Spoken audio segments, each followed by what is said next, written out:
اللہ الرحمن الرحیم اللہم صلی وسلم وبارک دائما ابدا علی حبیبک خیر الخلق کلہم۔ دیکھیں سمیر بھائی، اس وقت حالات ایسے ہیں جو بیان سے بھی آگے ہیں، بیان کرنا بھی مشکل ہے۔ ہمارے پاس تو وہ اطلاعات آ رہی ہیں نا جو جہاں تک میڈیا پہنچ رہا ہے یا سوشل میڈیا پہنچ رہا ہے، اور اس سے کہیں زیادہ علاقے ایسے ہیں جہاں تک میڈیا اور دوسرے لوگ نہیں پہنچ سکتے ہیں۔ تو حالات یہ ہے کہ وہ لوگ بھی آزمائش میں ہیں، ہم بھی آزمائش میں ہیں۔ بے شک اس وقت وہ لوگ بھی آزمائش میں ہیں اور ہم بھی آزمائش میں ہیں۔ اللہ پاک نے ان پر مصیبت ڈال کے ان کو آزمائش میں ڈالا ہے، اور باقی لوگوں کو اللہ پاک نے اس انداز میں آزمائش میں ڈالا ہے کہ یہ کیا کرتے ہیں، یہ کیا کرتے ہیں، کیا یہ تماشائی من کے تماشے دیکھتے رہتے ہیں، یا ان کے دل میں کوئی انسانیت ہے، ان کے دل میں کوئی احساس ہے۔ اور یاد رکھیں، جس کے دل میں انسانیت احساس ہو وہ یقیناً اللہ کو پسند ہے۔ دیکھیں نا، ہر مسلمان کی ایک آرزو ہے، ہر مسلمان کلمہ گو کی ایک آرزو ہے کہ وہ اللہ کی بارگاہ میں پیارا ہو۔ ہر شخص یہ چاہتا ہے کہ وہ اللہ کا پیارا بن جائے، اللہ کا پیارا بن جائے۔ تو اللہ کا پیارا کون ہے؟ حضور سید عالم صلی اللہ علیہ وسلم نے بتایا کہ اللہ کا پیارا کون ہے۔ آقا علیہ السلام نے فرمایا احب الناس الی اللہ انفعهم للناس، فرمایا لوگوں میں اللہ کو سب سے زیادہ وہ پسند ہے جو لوگوں کو سب سے زیادہ نفع پہنچانا ہے۔ جس کے وجود سے اللہ کی مخلوق کو نفع پہنچ رہا ہے وہ اللہ کو سب سے زیادہ پسند ہے۔ تو اس وقت جو ہے اللہ کی مخلوق کو جو ہے نا ہماری ضرورت ہے، ہماری ضرورت ہے۔ تو اس وقت اگر ہمارے وجود سے اللہ کی مخلوق کو فائدہ نہ پہنچا تو پھر کیا فائدہ ہوا؟ تو اس لیے سب سے پہلی بات تو یہ ہے کہ اگر ہم چاہتے ہیں کہ ہم اللہ کے محبوب بن جائیں، اللہ کے پیارے بن جائیں، تو اللہ کی مخلوق کے لیے نفع بخش ہو جائیں۔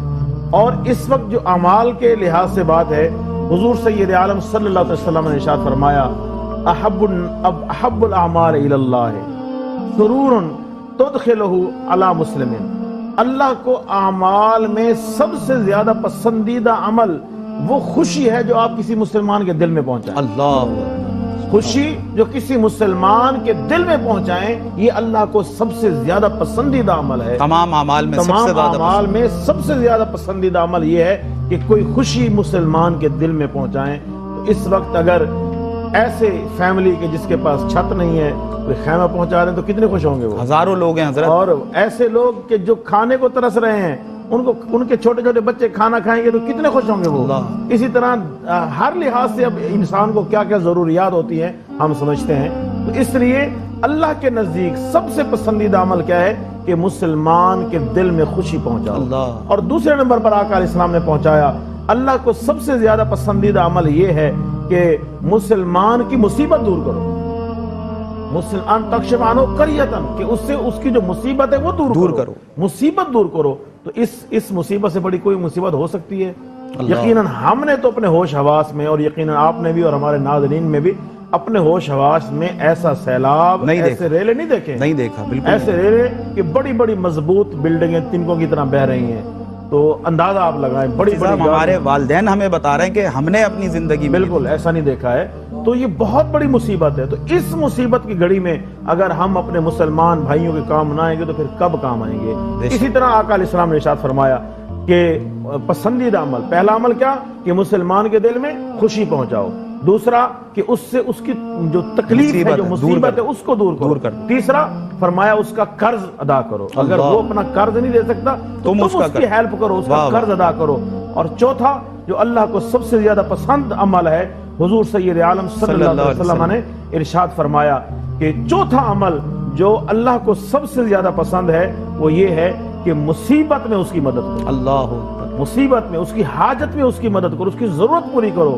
اور بہت بڑی بات میں عرض کر رہا ہوں، حدیث پاک کی روشنی میں آقا علیہ السلام نے ارشاد فرمایا کہ کسی مسلمان کی مدد کے لیے چل کے جانا، کسی مسلمان کی مدد کے لیے چل کے جانا، فرمایا مجھے اس مسجد میں، یعنی مسجد نبوی شریف کی بات کی، اس مسجد میں 1 مہینہ اعتکاف بیٹھنے سے وہ زیادہ پسند ہے۔ اللہ اکبر، اللہ اکبر۔ ایک مسلمان کی مدد کے لیے چل کے جانا، فرمایا ایک مسلمان کی مدد کرنا، اس کے لیے جانا، مجھے اس مسجد میں 1 مہینہ اعتکاف بیٹھنے سے زیادہ کوئی عام مسجد نبوی کی بات، نبوی شریف کہ جہاں ایک نماز کا ثواب 50,000 نماز کے برابر ہے، تو ایک اعتکاف کا ثواب کتنا ہوگا؟ اللہ تو میرے آقا فرما رہے ہیں کہ مسلمان کی مدد کرنا اور اس کی ہیلپ کے لیے جانا، اس مسجد میں 1 مہینہ اعتکاف بیٹھنے سے مجھے وہ زیادہ پسند۔ اللہ اکبر۔ تو دیکھیں ہر عبادت کا ایک وقت ہوتا ہے، اللہ کی مخلوق کی مدد کرنا، اللہ کی مخلوق کی مشکلات کو دور کرنا بہت بڑی عبادت ہے، اور اس وقت جو ہے نا اس سے بڑی عبادت کوئی ہو نہیں سکتی ہے۔ اور جو لوگ جس طرح آپ کہہ رہے تھے انٹرو میں کہ اگر ہم اپنے بچوں کو ہی فکر کرتے رہیں، اپنے جو ہے نا آرام اور سکون میں ہی لگے رہے، تو یہ اللہ کی بارگاہ میں بہت بڑا جرم ہوگا۔ اور قرآن پاک میں ایک آیت آپ نے پڑھی، اسی طرح کی ایک اور آیت اللہ رب العالمین نے ارشاد فرمایا وَأَنفِقُوا مِمَّا رَزَقْنَاكُم مِّن قَبْلِ أَن يَأْتِيَ أَحَدَكُمُ الْمَوْتُ، فرمایا میرے بندو موت آنے سے پہلے جو ہم نے تمہیں دیا ہے نا یہ خرچ کر لو۔ اللہ، اس سے پہلے کہ موت آ جائے، اس سے پہلے کہ موت آ جائے، اس سے پہلے کہ موت آ جائے، اس سے پہلے ہم نے تمہیں جو دیا ہے اس کو خرچ کرو۔ کیوں خرچ نہیں کرو گے؟ موت اچانک آ جائے گی تو پھر کیا ہوگا؟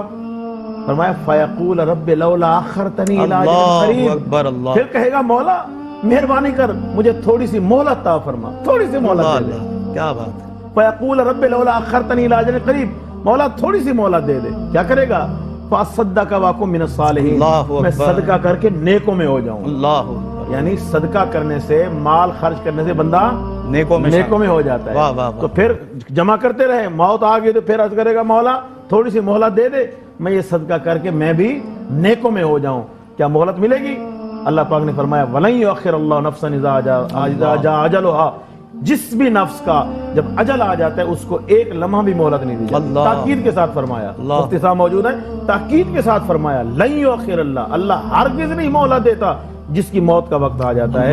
تو یاد رکھیں مہلت یہی ہے، یہ جو دنیا کی زندگی ہے یہی مہلت ہے، یہی اللہ نے مہلت دی ہے۔ اور اللہ پاک نے ہمیں دیکھنے کے لیے آنکھیں دی ہیں، سننے کے لیے کان دیے ہیں، سوچنے کے لیے دماغ دیا ہے۔ ہم سوچ سکتے ہیں کہ اس وقت ہم کہاں کھڑے ہیں۔ اس دور میں بھی اگر ہمارے وجود سے، ہمارے مال سے کسی مسلمان کو فائدہ نہ ہو تو پھر کوئی فائدہ نہیں ہے۔ تو اس لیے یقیناً ہمیں بڑھ چڑھ کے اس کار خیر میں شامل ہونا چاہیے تاکہ اللہ کی مخلوق کی مصیبت کم ہو۔ جو اللہ کی مخلوق کی مشکلیں کم کرتا ہے اللہ اس کی مشکلیں کم کرتا ہے، جو اللہ کی مخلوق کی مدد کرتا ہے اللہ اس کی مدد کرتا ہے۔ اور احادیث پاک میں آتا ہے آقا علیہ السلام نے ارشاد فرمایا بندہ جب تک اللہ کی مخلوق کی مدد میں لگا رہتا ہے اللہ کی رحمت اس کی مدد میں لگی، واہ واہ واہ، سبحان اللہ، اللہ کی رحمت اس کی مدد میں لگی رہتی ہے۔ اور آپ جانتے ہیں حدیث پاک کہ حضور نے فرمایا جس طرح ہم اللہ کی مخلوق کے ساتھ کریں گے اللہ بھی ہمارے ساتھ ویسے ہی کرے گا۔ اللہ، اس لیے اب ہمیں فیصلہ کرنا ہے کہ ہم نے کیا کرنا ہے۔ اللہ اکبر۔